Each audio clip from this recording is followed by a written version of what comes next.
It's good to see you sleep so peacefully, Your Majesty. Even my presence is not enough to rouse you. It must have been a long day indeed. I wonder if a true love's kiss would wake you from your slumber. Alas, I will not find out tonight. Maybe another time. But the burden of ruling must be so very heavy on you. It would be cruel to deprive you of your rest. Tonight, all I shall do is watch over you. It's so difficult to restrain myself now that I finally get to see you close. To not reach out and touch your breathtaking features. Watching over you is not so easy either, you know. Would you believe me if I said I have dispatched no fewer than 6 assassins in the past fortnight? It seems that your kindness and wisdom inspire envy in many. Enough that it pushes them to wish for your death. You are surrounded by snakes, my love, and you do not see it. Or perhaps you simply choose not to believe it. You are too kind for your own good. 3 of your dukes plot against you, and you have done nothing about it. Do you not see how their duplicitous smiles attempt to mask the venom they wish to spew at you? Or do you not believe them a threat? They may not be prepared to act yet, but rot like this ought to be cut off quickly, lest it overtake the tree. But they will not send assassins now. No. Their plot slowly simmers as they wait and watch and don their false faces at court. But it is not ready yet. The assassins are courtesy of the neighboring sovereigns. 2 of them, as far as I know, though they may be others. Dispatching those who dare try to take your life has to be a quick affair at times. I have only managed to question 2 of them, and both have been sent by the king reigning in the Kingdom of the North. I know about the Queen of Mournhill because she gave me the same task. Yes, I confess, I was initially sent to take your life. But your kind heart, your care for every living soul around you, it made it impossible. To take you from this world would not merely be a crime against man, it would be a crime against the gods. None but one of their angels could ever be as loving as you. That is what you must be. An angel sent to show humanity the right way. And yet, some would take that chance away. To think I almost was among them. Had I not chosen the plan that I did, I might never have gotten to see you for who you truly are. How lucky that I did not know your castle as well as I do now. How lucky that I did not know the secret spots I have since found, the ones that let me come and admire your resting face. I did not know them when I first came here. All I saw then were insurmountable castle walls, guarded in any place that one could hope to climb. So I decided on a different plan. It is common knowledge that once a week you leave the castle to go to the market, with only a couple of guards to protect you.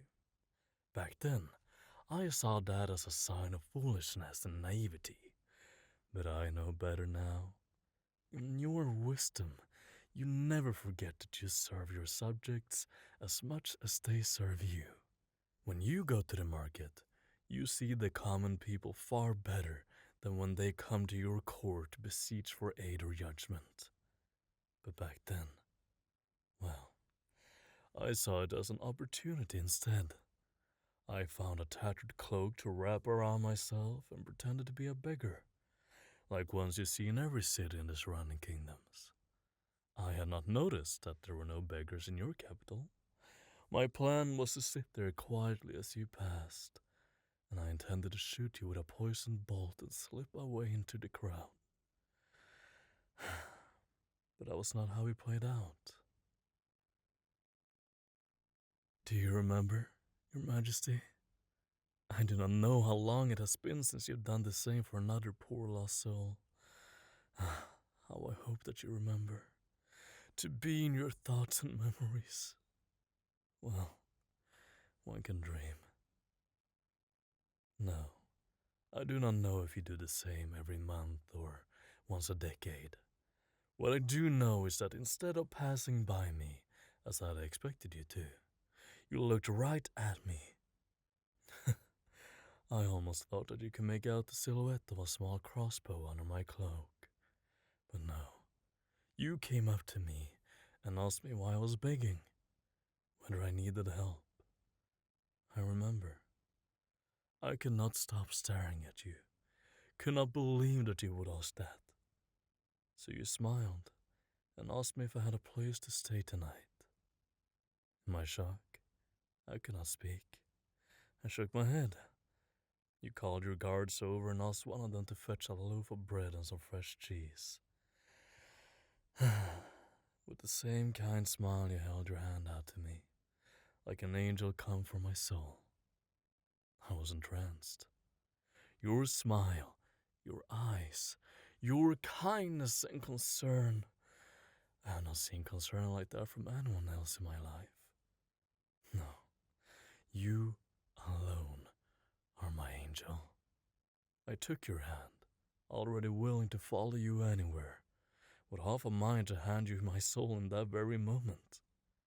But you just helped me to get to my feet.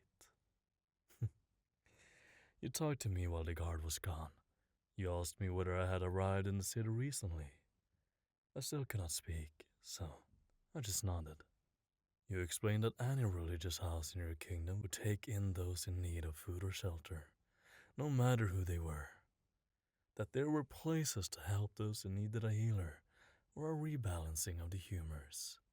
That you did not wish to see anyone under your rule go without the help they need.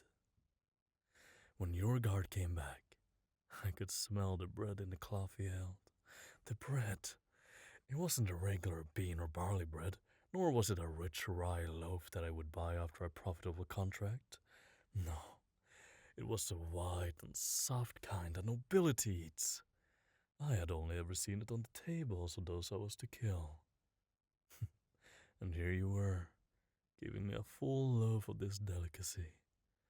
And more, you asked your guard to escort me to the nearest prayer house, while you went around the market with only one guard by your side.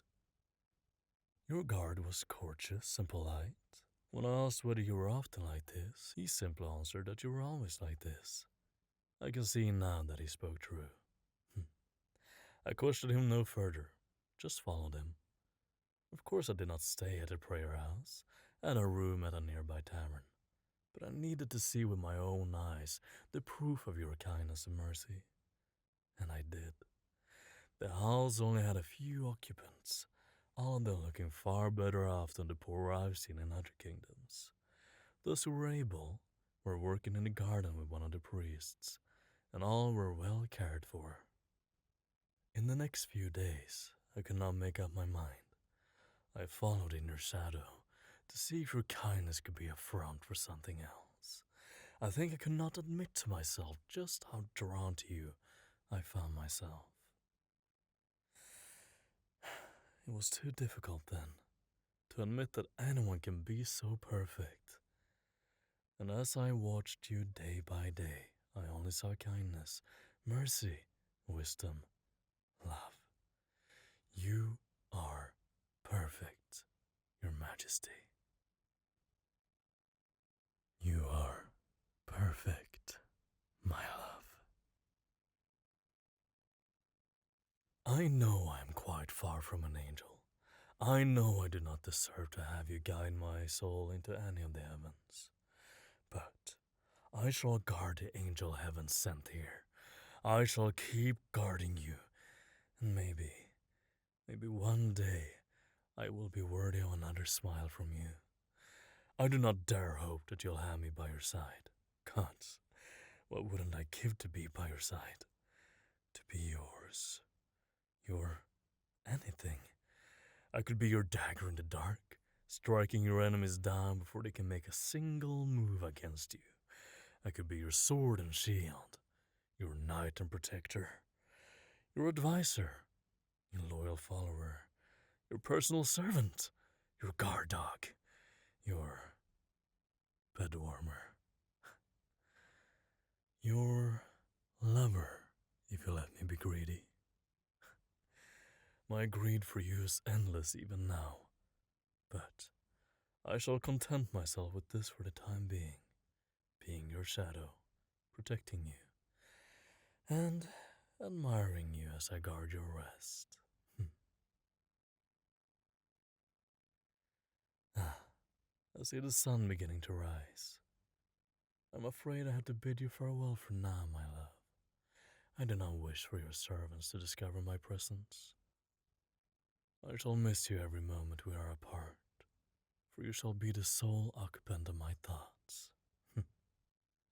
Until we meet again, Your Majesty. Thank you for listening to this audio. The script is by bastardcryptid.